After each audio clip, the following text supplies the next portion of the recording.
Situations on both sides of the river this morning after storms blasted through the metro region and really the entire Midwest. Several homes damaged in Defiance in St. Charles County, while in Edwardsville, major damage and now fatalities when a massive Amazon warehouse partially collapsed.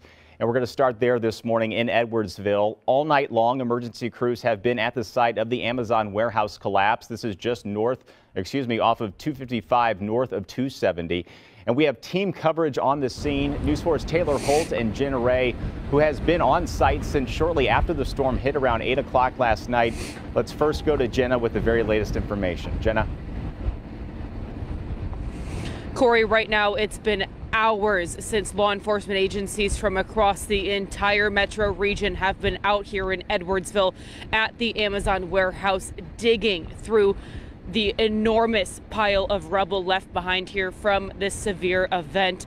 In just the last hour, we have now learned that several people were killed by this weather event that happened around 8:30 Friday night. For now, crews, again, still out here. It's been hours. They're still just trying to comprehend what happened and try and still rescue people who may be stuck under the rubble. Now, let me show you this video first. This is an aerial view of the Amazon warehouse that you're seeing right now. It truly shows the extent of this damage. Seeing it from this view just gives you a completely different perspective of just how strong these storms were tonight. Now you're seeing ground video of the warehouse. You can see wires dangling, debris everywhere, steel beams toppled over. Our meteorologist team believes a possible tornado or strong straight line winds hit the facility again. This all came through around 8:30 Friday night. Edwardsville Police Chief Mike Philback says they were called to respond again just around 8:30. Dozens of agencies from across the entire region responded. Our fire and our police, they practice this for when these things happen. And even at that, it still takes a lot of effort. I'm sure, as you guys can contest, the batteries going down and phone lines being tied up and that. So there's a lot of effort that goes into it. You guys can see that there are still dozens of emergency crews on scene.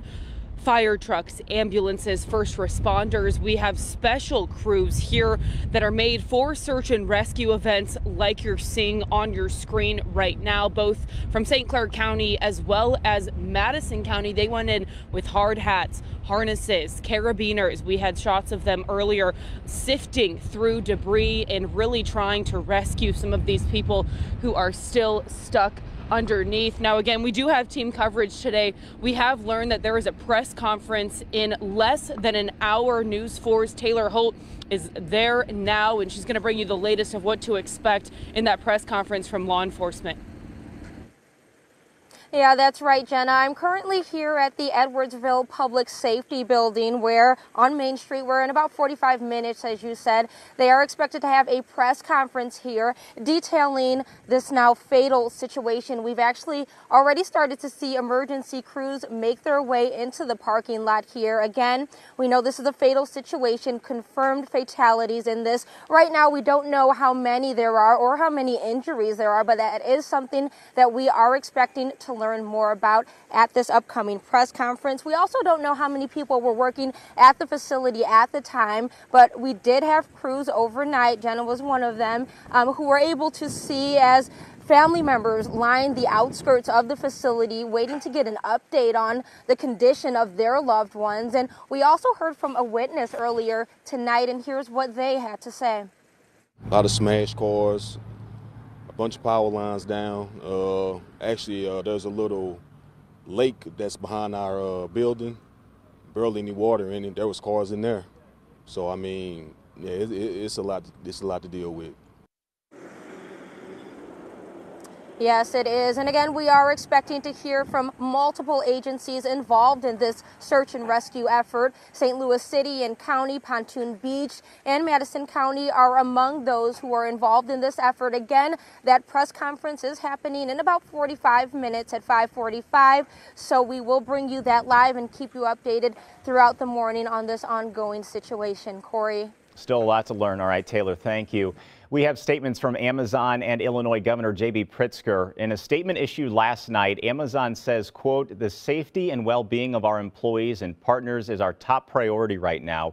We're assessing the situation and will share additional information when it becomes available."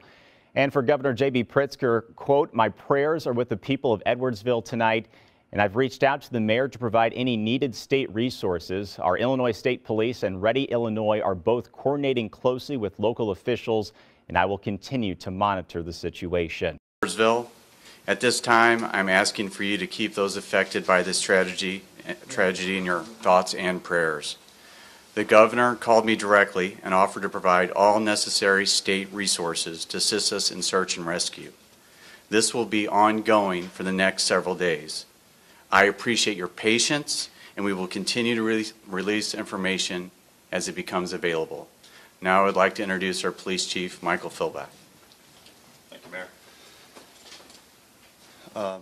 Thank you for coming. I'm just going to kind of cover briefly what our press release stated, try to answer a few questions that we can. So on December 10th, Friday evening at approximately 8:33 p.m., we had a significant weather event that occurred down in our enterprise zone.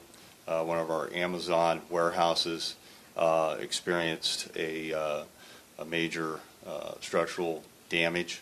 We do at this time are able to confirm that we have more than one fatality at that location. The Edwardsville Fire Department, the Edwardsville Police Department, among numerous other departments throughout this area, both police, fire, and EMS responded to this location. It's been an ongoing scene since that time. It's had challenges in trying to develop information on to know how many people we actually had at that facility at the time because it's not a set staff. So Amazon management is there. They're assisting. They're helping us create a list to identify individuals that are accounted for or not. The Madison County Transit Department assisted us earlier in the evening with transporting some of the individuals, the workers there, to a safe location to reunite them with their families at the Pontoon Beach Police Department, and help us gather information on if they were there working and anyone that they knew that might have been missing or unaccounted for. So it's still again, our fire department, among other fire departments, are still there. We're using a lot of heavy equipment is involved as well. Construction companies are assisting them in being able to secure that scene. Some of the obstacles that we've faced, our first responders have faced since the beginning of this. Initially, there was a large amount of a water issue there because of the fire suppression system, as well as power lines that needed to be secured before first responders could actually get into the rubble. Ameren responded and was able to secure those items, and then we had to also request additional assistance from other companies to secure the concrete and the structure there to make it safe for the first responders to go into the site and conduct their searches and their rescues. One individual, I can confirm two, was transported by helicopter to a St. Louis area hospital. I do not know which one, and I do not know the extent of that individual's injuries. There were a few other minor injuries that I was aware of, but they were not transported. So at this point, it's still, like I said, an active scene.